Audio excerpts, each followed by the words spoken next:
boa noite, tudo bem? Estou aqui para te convidar mais uma vez para estar conosco nesse culto, prestando o nosso culto de louvor, de adoração a nosso Deus nessa quarta-feira, dia 11 de junho.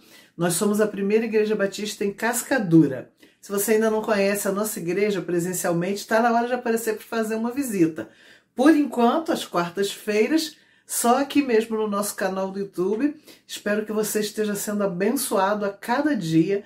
E se você é membro da igreja, também que você esteja participando, sendo abençoado a cada semana por esses cultos virtuais aqui, mas que realmente você possa estar sentindo a presença de Deus aí com você. Hoje nós vamos louvar, vamos exaltar o nome do Senhor agora nessa primeira parte do culto. E eu quero te convidar para fazer comigo uma leitura lá no Salmo 45, dos versículos 1 ao versículo 3. Leia comigo.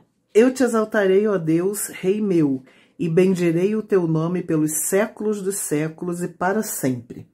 Cada dia te bendirei e louvarei o teu nome pelos séculos dos séculos e para sempre. Grande é o Senhor e muito digno de louvor, e a sua grandeza insondável. Essa é a minha oração aqui nesta noite, que você possa, em cada momento da sua vida, bendizer, exaltar o nome do Senhor em todo o tempo e para sempre. Como diz esse texto por duas vezes, pelos séculos dos séculos e para sempre, seja louvado, seja exaltado, engrandecido o nome do nosso Senhor, o nosso Deus, o único Deus. Vamos louvá-lo então agora? Ele é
Queremos o teu nome engrandecer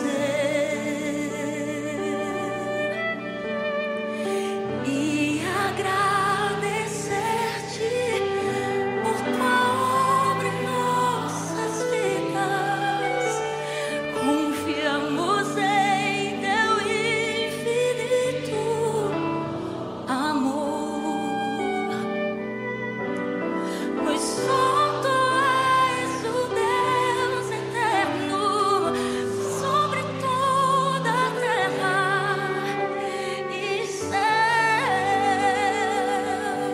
Sim, queremos o teu nome, queremos o teu nome engrandecer, Senhor, e agradecer-te nossas vidas.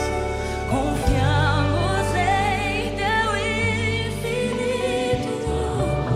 infinito amor, pois só tu és o Deus eterno sobre toda a terra e céus.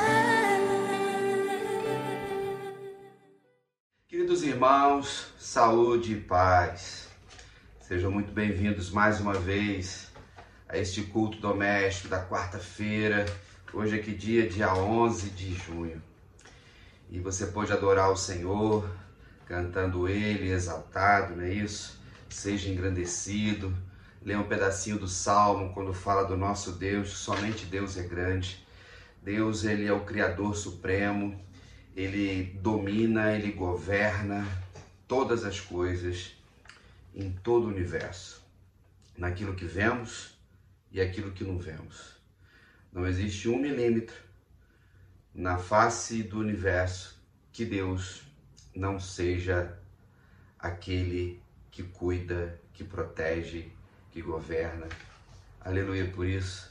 Eu espero que o teu dia tenha sido abençoado, feliz. Mas se foi um dia daqueles de exercitar a fé, que tu tenhas passado pela prova e agradecido ao Senhor por participar desse momento. E como é bom sabermos que nós só temos um Deus, só existe um, não existe outras divindades. E nós exaltamos Ele e na adoração nós nos colocamos diante de Deus, na adoração nós abrimos nosso coração e somente os filhos de Deus podem adorar o Senhor. Como eu falei da outra vez, quarta-feira passada eu falei sobre a figura pastoral. Nós estamos no mês de junho, é um mês que a gente celebra o Dia do Pastor, também essa questão do homem batista, da liderança masculina na igreja. E na semana passada eu falei sobre o ministério pastoral, eu falei das alegrias, eu falei das tristezas, eu honrei 3 pastores, trabalhei os conselhos. Domingo passado, se você estava na igreja ou assistiu o culto, no dia do pastor, eu falei sobre 3 homens muito importantes na história do povo de Deus, na história da Igreja de Cristo. Começando por Martinho Lutero, o grande reformador.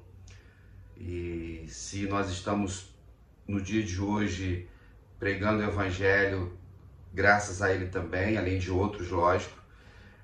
Falamos do apóstolo Paulo, um grande pastor no Novo Testamento, e de Jeremias, que era um profeta, mas era pastor também, diante do cuidado que ele tinha pelo povo e de ser voz de Deus. No dia de hoje eu queria falar sobre, às vezes, a relação entre o pastor e a igreja.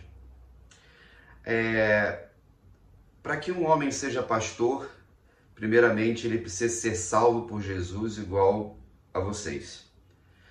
Ele é do rebanho de Cristo, ele é ovelha de Jesus. Ele foi pastoreado em algum momento. E Deus, na sua soberania, ele separa, ele escolhe alguns homens e dá a eles o dom espiritual para liderar o rebanho e governar a igreja. E a gente está cansado de saber disso. Falei sobre isso, dos dons. O ofício pastoral, ele não é um cargo, ele não é uma profissão, ele não é uma ocupação secular, não tem nada a ver com fazer uma faculdade teológica, não tem nada a ver com boa oratória, não tem nada a ver com determinados tipos de características que as pessoas acham que ele pode ser um pastor. É um chamado específico, é um carisma, é um dom que vai dar a ele autoridade espiritual e condições de fazer aquilo que a Bíblia manda, uma vez que a igreja é de Cristo, só tem um dono. Então, no momento que ele é separado, ele tem o desafio de liderar, de governar, de cuidar, de proteger. A figura do pastor é de proteção e cuidado. Só que nós, no decorrer dos anos, dos séculos, você encontra alguém dentro da nossa igreja, das nossas igrejas, que ele tem um dom de ensino, ele vai para o seminário para estudar, mas ele não é pastor, ele vai ser professor no seminário, mas ordena ele para ser pastor. Ele nunca pastoreou uma igreja, mas ordena ele, chama de pastor. Muitas vezes ele tem um dom de evangelista, quer ser missionário, então, ao invés de ser missionário, aí ordena ele pastor. E tudo ficou em volta da figura pastoral. E nem sempre esses pastores que têm um PR na frente do nome, eles receberam dom. E a gente tem algumas dificuldades no decorrer da história, e isso mostra aí na proporção que a gente está dentro da igreja há muito tempo. Parece que em alguns momentos existe um choque entre a figura do pastor e a igreja. Parece que no momento que o pastor é ordenado, ele vira um ET, ou ele não está mais no rebanho, mas ele está ali. E diante dos desafios que nós temos como pastores, no dia de hoje também, eu vou ler um texto aqui em Tito, quando o apóstolo Paulo orienta Tito, que era um pastor mais novo, e também já das minhas experiências, né, e nesses anos todos. Mas antes da minha experiência pastoral, eu tenho uma experiência de igreja. Como você, como eu brinco, eu sou um batistossauro.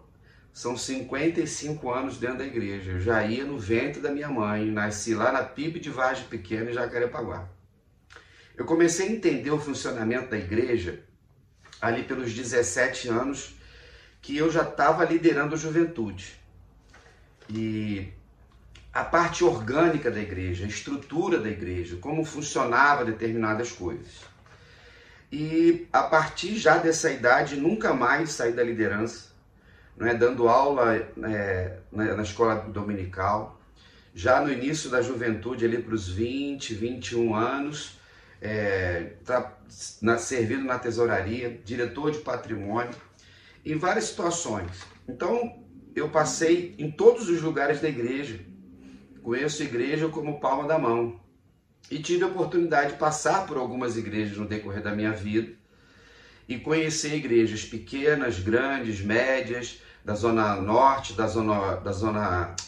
Baixada Fluminense, da Zona Sul, do subúrbio, enfim, outras igrejas que eu pude conhecer no Brasil e fora do Brasil, que vai nos dando um olhar mais amplo do que é ser igreja. A gente precisa ressaltar, para poder eu defender a minha tese aqui, que a igreja ela tem duas naturezas. Uma é a principal dela, que é espiritual, sobrenatural, que é o mistério, ela é o corpo de Cristo. E ela é dirigida por dons espirituais, por ministérios. Mas nós temos a outra natureza, que é a natureza institucional, humana. Por questões governamentais, nós precisamos ter um CNPJ, nós vamos ter um estatuto, um manual, um regimento interno, cargos, prédio, essas coisas todas. No decorrer dos anos, a gente percebe que muitas vezes a instituição ficou maior que o corpo de Cristo. Em que questões que envolvem orçamento, dinheiro, cargos, foram se desenvolvendo e muitas vezes os dons espirituais, os ministérios enfraquecidos. E essa é uma grande crítica que eu faço, porque eu estou dentro desse sistema todo e costumo dizer que nós criamos um grande monstro. E a igreja instituição, muitas vezes, é a maior inimiga da igreja corpo de Cristo. Então, são os nossos prédios, os nossos templos, os nossos castelos, e isso gera muito desgaste. Quando nós olhamos para o início da igreja de Cristo, lá no primeiro século, quando ela começa a tomar forma, o apóstolo Paulo vai ser o grande instrumento de Deus para organizar tudo isso. Lembrando que Jesus não escreve nada, Jesus, ele vive, ele cumpre a missão dele, os seus discípulos são dirigidos pelo Espírito Santo, e depois a gente vê tudo isso sendo construído com muita dedicação, com muito amor. Mas a gente vê os desafios lá atrás, já. O apóstolo Paulo, então, ele vai preparar uma nova geração, Timóteo, bem conhecido, e também Tito. A gente não tem muitas informações de Tito. O que a gente tem aqui, que eu vou ler, é que ele era um filho da fé, na fé de Paulo, e Paulo dava as orientações. Então diz assim, capítulo 1, a partir do versículo 1. Preste atenção só nessa saudação. Paulo, servo de Deus e apóstolo de Jesus Cristo, para promover a fé, que é dos eleitos de Deus, e o pleno conhecimento da verdade segundo a piedade, na esperança da vida eterna que o Deus, que não pode mentir, prometeu antes dos tempos eternos, e em tempos devidos, manifestou a sua palavra mediante a pregação que me foi confiada por mandato de Deus, nosso Salvador. A Tito, verdadeiro filho, segundo a fé comum, graça e paz, da parte de Deus Pai e de Cristo Jesus, nosso Salvador. Olha só o prelúdio aqui, né? O início dessa carta. Diz assim, por esta causa te deixei em Creta, para que pusesses em ordem as coisas restantes, bem como em cada cidade constituísses presbíteros, conforme te prescrevi. Alguém que seja irrepreensível, marido de uma só mulher, que tenha filhos crentes que não são acusados de dissolução, nem são insubordinados, porque é indispensável que o bispo seja irrepreensível, como despenseiro de Deus, não arrogante, não irascível, não dado ao vinho, nem violento, nem cobiçoso de torpe ganância. Antes, hospitaleiro, amigo do bem, sóbrio, justo, piedoso, que tenha domínio de si, apegado à palavra fiel, que é segundo a doutrina, de modo que tenha poder tanto para exortar pelo reto ensino, como para convencer os que contradizem. Porque existem muitos insubordinados, pauradores, ou faladores, tagarelas, frívolos e enganadores, especialmente os da circuncisão. É preciso fazê-los calar, porque andam pervertendo casas inteiras, ensinando que não devem, por torpe ganância. Foi mesmo dentre eles um seu profeta que disse, cretenses, sempre mentirosos, feras terríveis, ventres preguiçosos. Tal testemunho é exato. Portanto, repreende-os severamente, para que sejam sadios na fé, e não se ocupem com fábulas judaicas, nem com os mandamentos de homens desviados da verdade. Todas as coisas são puras para os puros, todavia para os impuros e descrentes nada é puro, porque tanto a mente como a consciência deles estão corrompidas. No tocante a Deus, professam conhecê-lo, entretanto, o negam por suas obras. É por isso que são abomináveis, desobedientes e reprovados para toda boa obra. Amém? Vem o capítulo 2, que fala dos deveres ali. Capítulo 3, é uma carta curta, e que o apóstolo Paulo, no seu zelo, no seu cuidado, ele precisava fazer com que uma nova liderança fosse treinada, recebesse o dom, lógico, pelos frutos.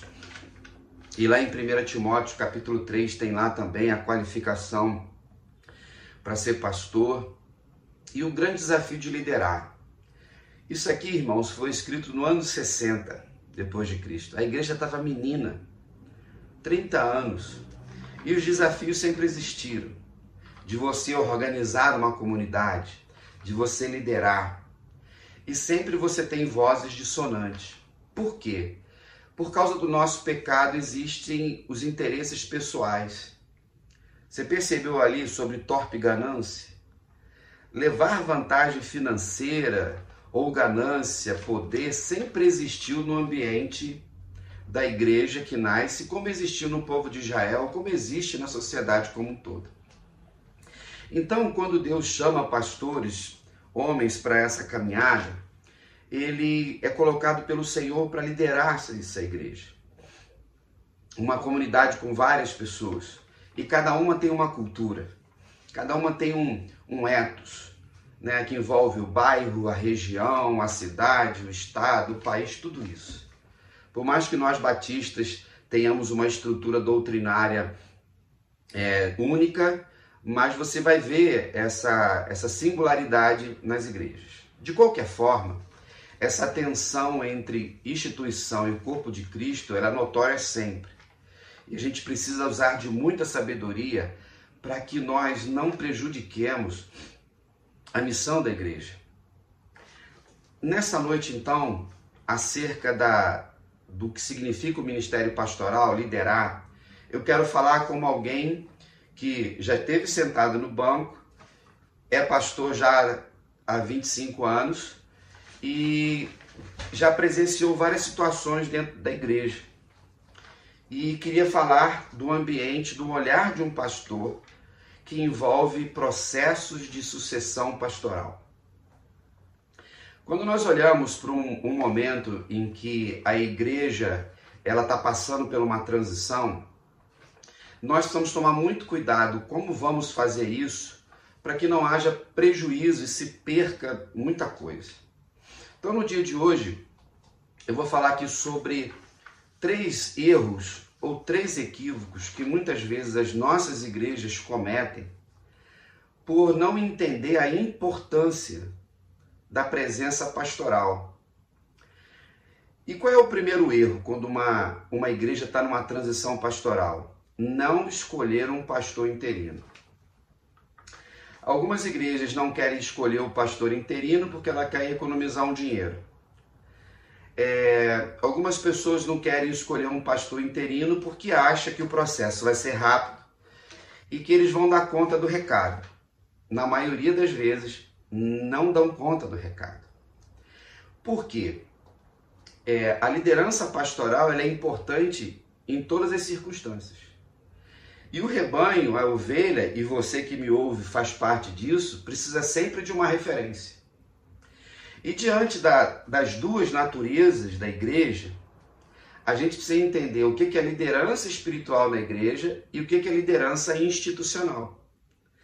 Quem são ou quem é a liderança espiritual na igreja segundo 1 Timóteo 3? Pastores e diáconos. Pastores recebem um dom para liderar a igreja, governar, cuidar. Os diáconos é um ofício, é um serviço para cuidar da obra da compaixão, da misericórdia, que para mim é um trabalho sublime.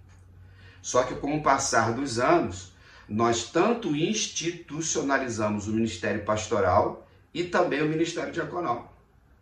Então a liderança espiritual da igreja se resume nesses 2 ministérios. Nós temos uma liderança paralela que é a liderança institucional, que é a diretoria estatutária que toda igreja precisa ter. Só que ela não é liderança espiritual. Por quê? Porque diretoria estatutária tem em todas as instituições. Na empresa onde você trabalha, numa igreja, numa escola, no condomínio, numa associação. Você não precisa de um dom espiritual para ser secretário de uma igreja ou qualquer outro lugar. Você precisa saber escrever e aprender a fazer uma ata. Tesouraria, vice-presidência e até mesmo presidente. Por que o pastor tem essa função híbrida e a própria igreja tem essa natureza híbrida entre instituição e corpo? Porque nós pastores, quando a gente faz a faculdade teológica, 1 ano a gente estuda administração eclesiástica. Como você administra? E aí a presidência está com o pastor titular diante do ambiente que envolve a visão da igreja. Mas o pastor ele precisa trabalhar mais para ser pastor e menos presidente. Mas é essa tensão que muitas vezes acontece. E qual é uma liderança institucional boa, uma diretoria estatutária boa? Quando ela faz tudo com discrição e ela não protagoniza nada. Quando nós olhamos para esse ambiente de uma igreja que está em transição, e ela recusa-se a escolher um pastor interino, as pessoas que estão na igreja, na liderança, elas não têm essa maturidade para poder administrar isso. Primeiro porque o rebanho não vê o vice-presidente, e mesmo que haja na igreja um pastor auxiliar, uma equipe pastoral, ou de repente algum pastor que é membro da igreja, o olhar é diferente. E sempre lembro daquela frase do próprio Cristo, né, que o profeta não tem valor da sua casa. E aí, quando as igrejas se recusam a ter um pastor interino, que precisa ser imparcial, ele não vai participar do processo, bom que ele tenha uma experiência, e poder liderar todo esse processo. Com isso, você evita interesses pessoais, partidarismo dentro, espírito da igreja, espírito faccioso. Por quê? Porque todo mundo tem a sua preferência. Mas muitas vezes as pessoas, no afã de fazer a coisa certa, eu não estou aqui pontuando isso de uma forma dolosa, de forma nenhuma, é por causa da questão espiritual. E aí, quando a gente vai percebendo, as coisas vão trilhando um caminho. Existe um fator que acontece em todas as igrejas que estão em transição ministerial. Existe uma evasão natural de pessoas, porque ela está sem pastor. É um negócio interessante, é um efeito sociológico interessante da presença do pastor no púlpito, que é eleito pela igreja e está ali para cuidar dela. Quando nós pensamos nesse erro, existem desdobramentos. Outro erro que a igreja comete, no intuito zeloso, é estabelecer idade para um pastor assumir uma igreja. Você não encontra base bíblica para isso. Você não encontra isso em Timóteo, você não encontra isso aqui no Tito, você não encontra esse ambiente que a gente estabelece uma idade. No momento em que Deus separa um homem, a gente ordena ele, a gente dá a chancela para ele, tem culto, tem tudo, ele está apto para assumir uma igreja. Só que muitas vezes a gente acha que ele é jovem, ele não tem pouca experiência, aí entra naquele ambiente que você que é um profissional também, que quando a gente está começando tudo, ninguém dá oportunidade, né? Como é que você vai ter experiência se ninguém abre a porta para você? E às vezes, igrejas pequenas, igrejas grandes, médias, criam critérios. Você não tem base bíblica para dizer assim, não, tem que ser de 30 anos para cima. Tem que ter até 60. E se Deus quiser um pastor com 65? Ou se Deus quiser um pastor mais novo? Será que Jesus se encaixaria dentro do perfil que as igrejas estabelecem? Um exemplo aqui de uma igreja da Zona Norte, há 20 anos atrás, um pastor amigo meu, o pastor João Melo, que hoje está em Portugal já há 5 anos, plantando uma igreja lá, né? Estive com ele lá em Portugal em 2022, vendo lá o projeto. Ele foi assim que a gente saiu do seminário, isso foi em 2001, a gente já estava ordenado, 2001. E ele foi participar de um processo, só que a igreja estabeleceu o seguinte, tem que ser de 30 até 45, 50. Ele tinha 26 anos. Mas graças a Deus, em um momento de assembleia, uma alma iluminada, falou assim, irmãos, não tem nada a ver uma coisa com a outra. Deus tem confirmado que é o pastor João Luiz, vamos mudar esse perfil aí e acabar com isso. E eles mudaram, o pastor João Luiz foi eleito aos 26 anos, já era casado, tinha uma filha, trabalhando, bivocacionado, e ele ficou lá 4, 5 anos, fez um excelente trabalho, depois foi para o Espírito Santo, voltou para o Rio, está em Portugal. Então, eu já vi outras histórias parecidas com essa. O terceiro equívoco, erro, é você estabelecer tempo de ministério. No momento em que você ordena um pastor, ele está apto.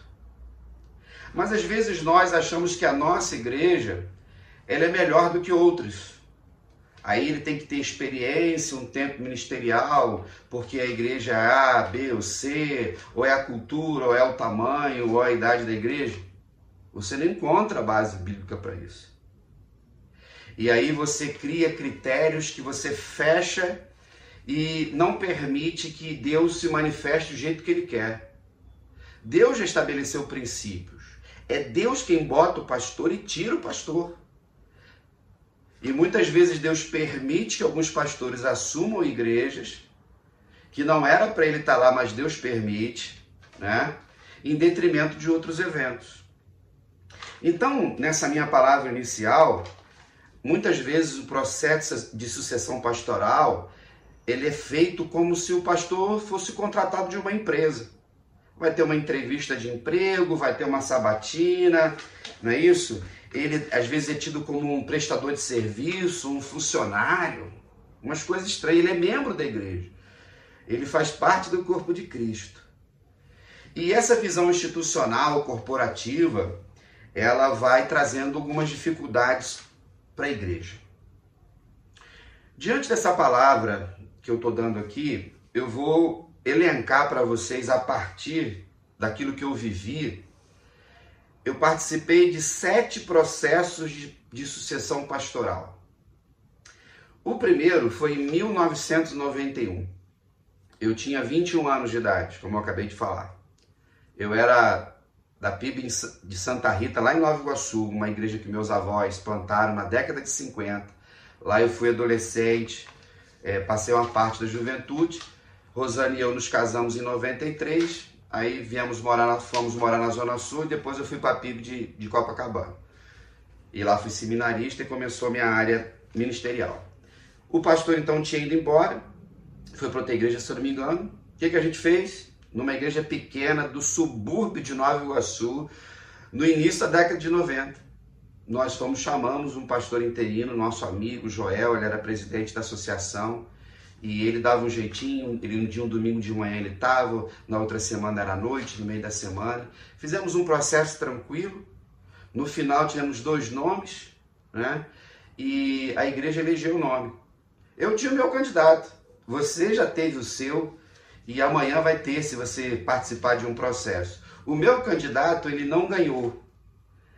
Quem ganhou foi o outro. Por que eu estou fazendo entre aspas? Porque ninguém ganha e ninguém perde. A gente entende que, como batistas, quando nós tomamos uma decisão democrática, Deus está nos orientando. E aí a minoria de votos se une à maioria e vamos trabalhar junto com o pastor eleito. E tivemos ali um tempo maravilhoso. E o pastor ficou lá 25 anos. É até meu parente, né? Meu tio, pastor emérito, está com 87 anos. Que coisa boa. Então foi a minha experiência como alguém que era da comissão de sessão pastoral e representava a juventude naquela época e fazia parte da liderança institucional também da igreja. O segundo processo que eu participei, agora como pastor, foi em 2001, novinho, saindo do seminário, 30 anos, numa igreja jovem de 10 anos, lá pro lado de Caxias, Santa Cruz da Serra. Meu nome foi indicado por uma pessoa que trabalhava no colégio com a Rosana, cheguei lá.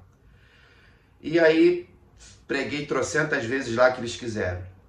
Não escolheu o pastor interino. A liderança tomou conta do negócio. Fui finalista. Em todos os processos que eu participei, eu fiquei entre os 3 finalistas. Beleza. Aí houve lá a eleição.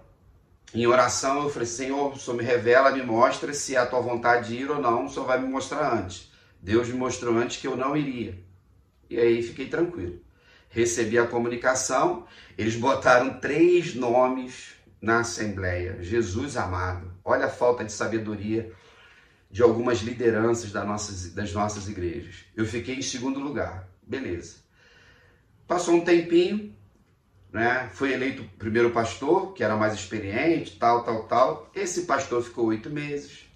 Esse pastor deu um rombo financeiro na igreja e no bairro pequeno da Baixada. Aí eles me chamam para pregar lá e depois falam para mim, porque você era muito novo.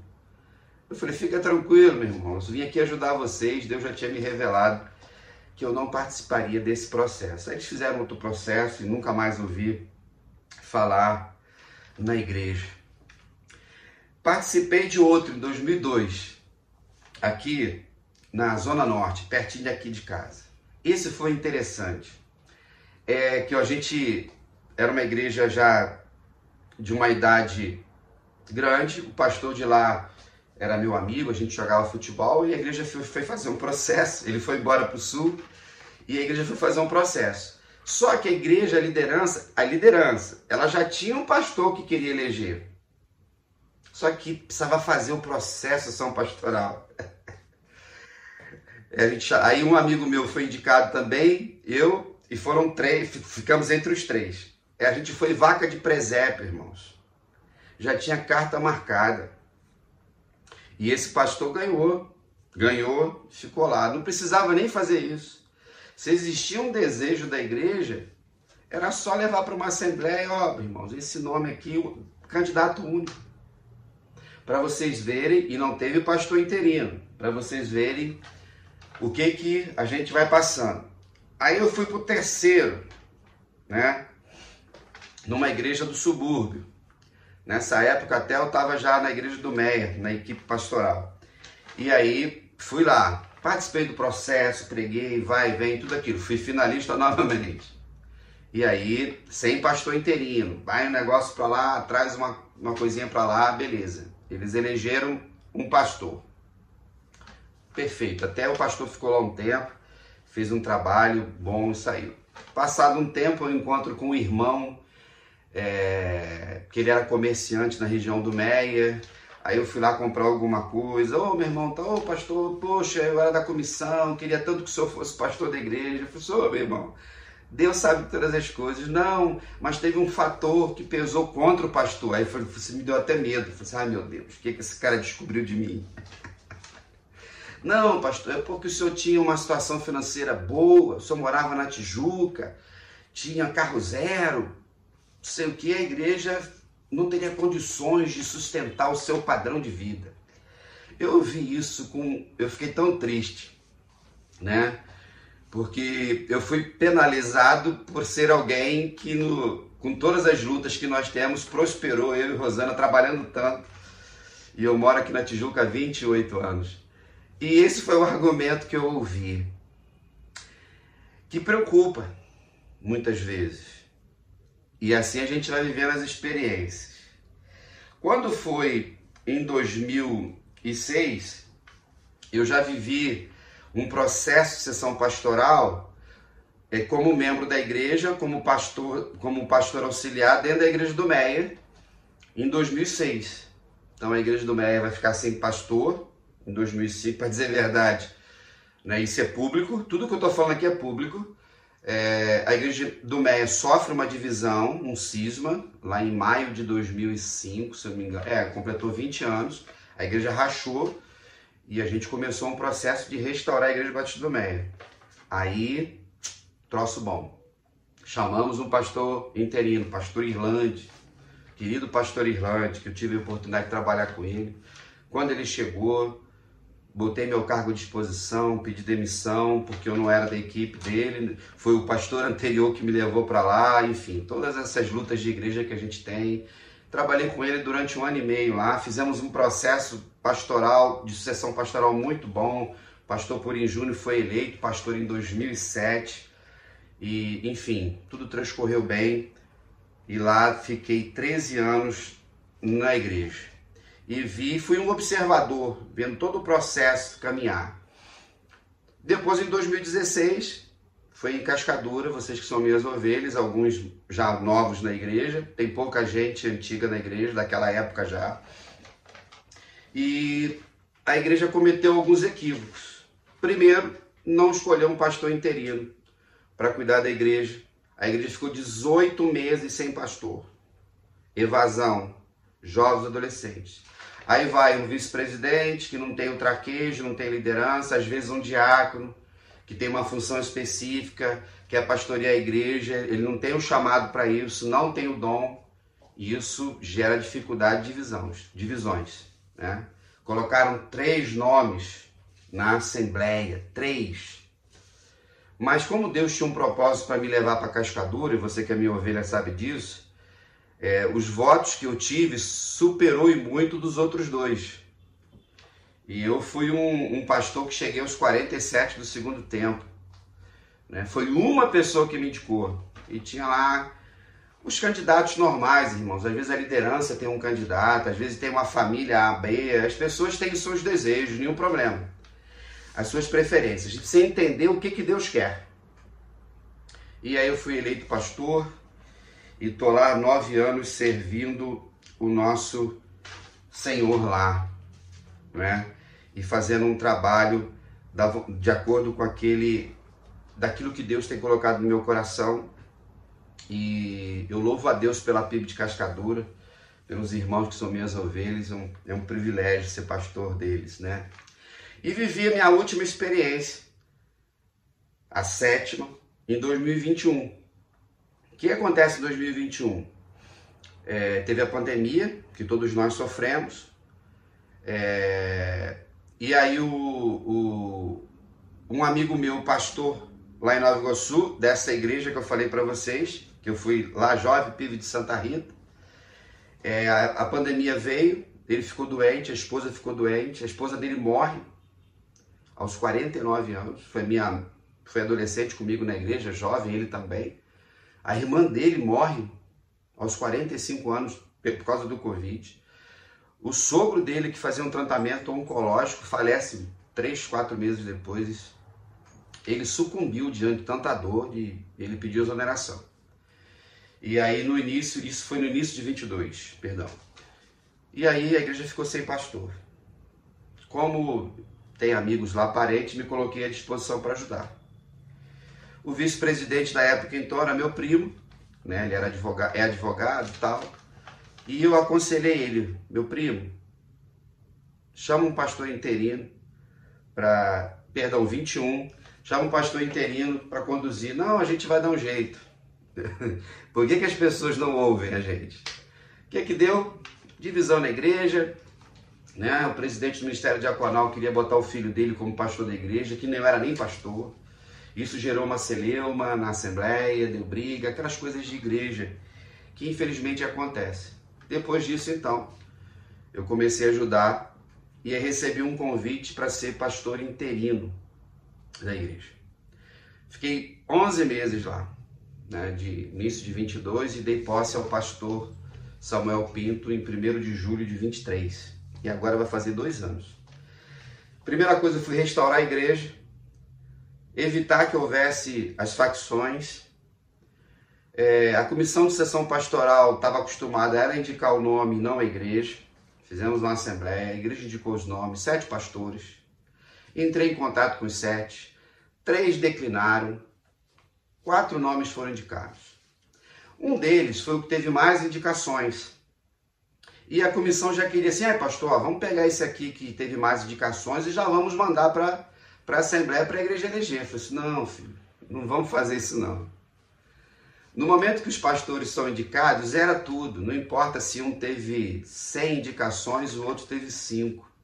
A gente tem que respeitar a indicação do membro da igreja. Os pastores precisam ter a chance de participar, de concorrer do ministério de forma isonômica. Então nós vamos ouvir os 4 pastores. Qual era o perfil bíblico? Não tinha idade, tempo ministerial, não tinha nada. Levamos os 4 pastores, todo mundo ficou sabendo. Esse negócio de ficar escondendo o nome de quem pastor que foi indicado, não existe isso em nossas igrejas. Nossas igrejas tudo é público, tudo é claro. Quando a gente começa a esconder demais, você leva desconfiança para o ambiente. Nós precisamos tomar cuidado sobre isso.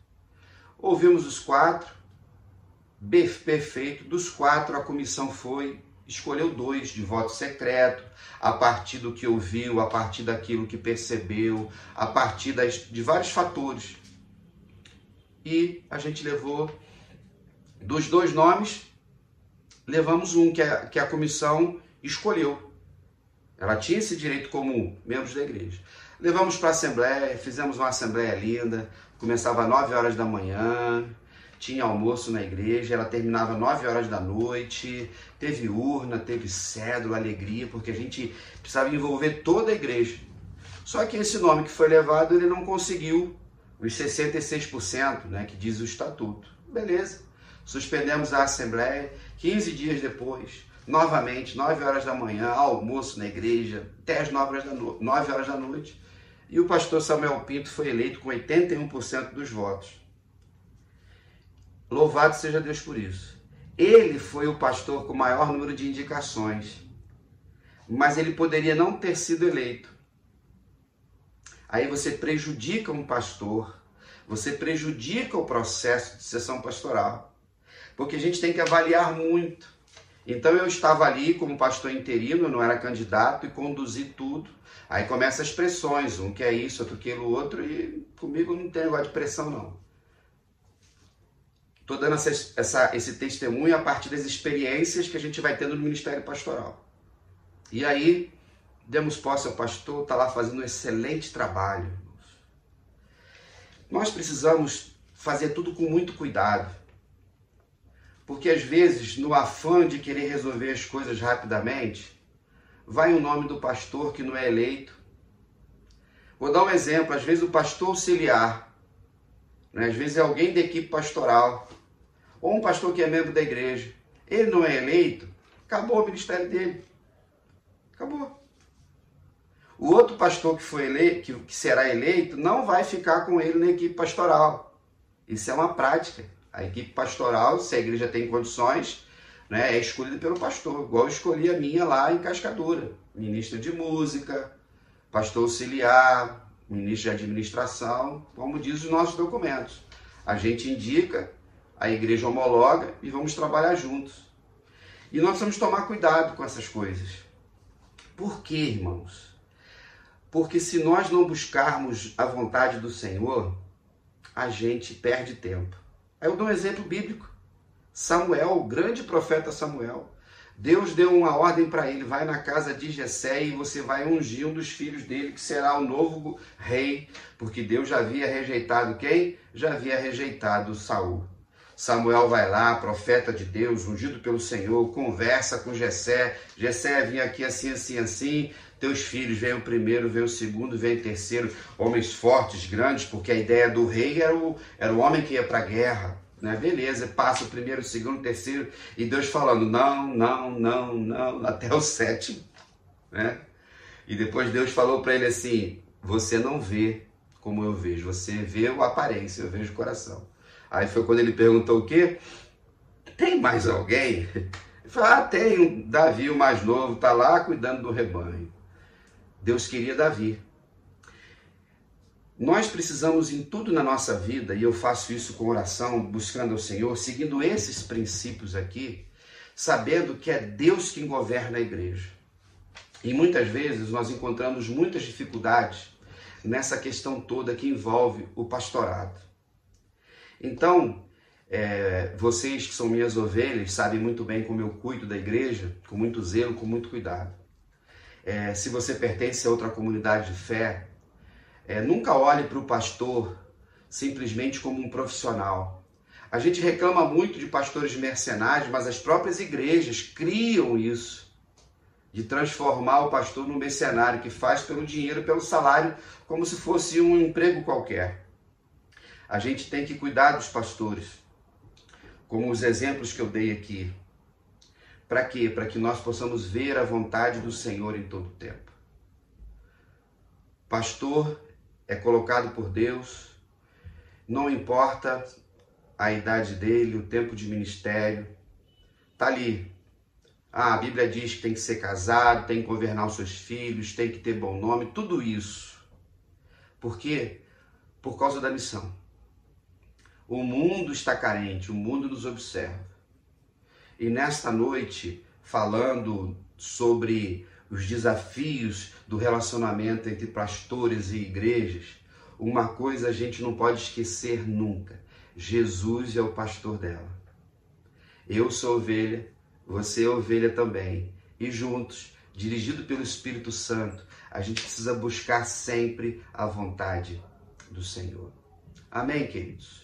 Fica essa palavra de alguém que ama muito o ministério pastoral, ama a igreja, mas ama Jesus acima de todas as coisas, né? Isso é maravilhoso para todos nós. Lembrando que nós estamos na campanha do agasalho, do cobertor na igreja, tá? Você pode ofertar, pode levar lá na igreja para distribuir para os nossos projetos. Beleza? Sábado vai ter o encontro dos coros na PIB de Madureira. Faça um esforço para ir lá. Vai ter durante o dia o treinamento e à noite um grande coro. E assim a gente vai caminhando um dia de cada vez. Agora a gente vai terminar cantando um hino. Creia e observar. Aquilo que Jesus ensina. O fiel obedece o que Cristo mandar. Precisamos observar aquilo que o Senhor manda. Precisamos ser fiéis. Precisamos ser zelosos, cuidadosos. E sabendo, queridos, que em todo tempo, Jesus sempre será o bom pastor.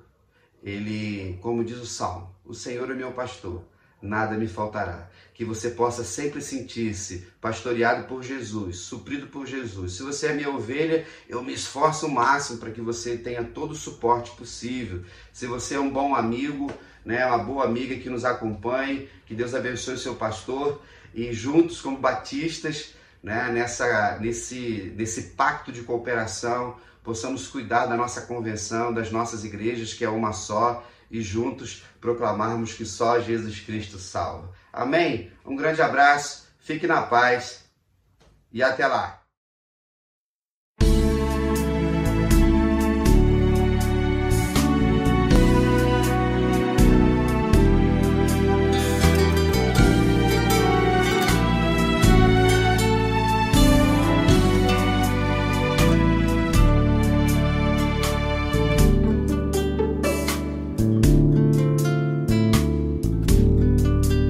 Em Jesus confiar, suas leis observar, é trilhar um caminho de paz.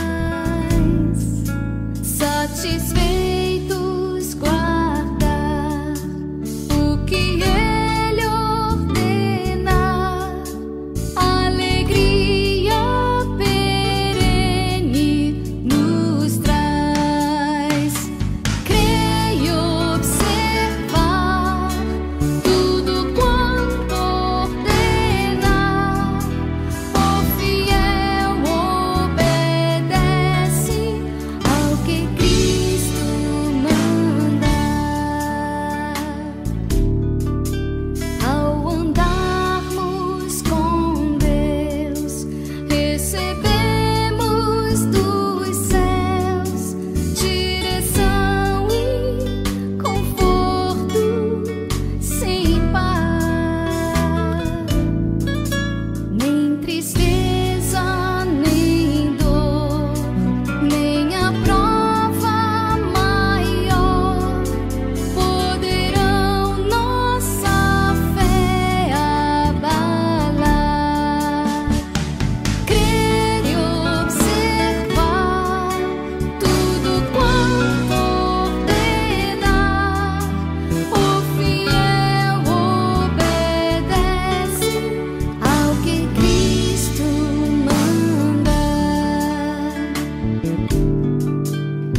Inefável prazer é Jesus.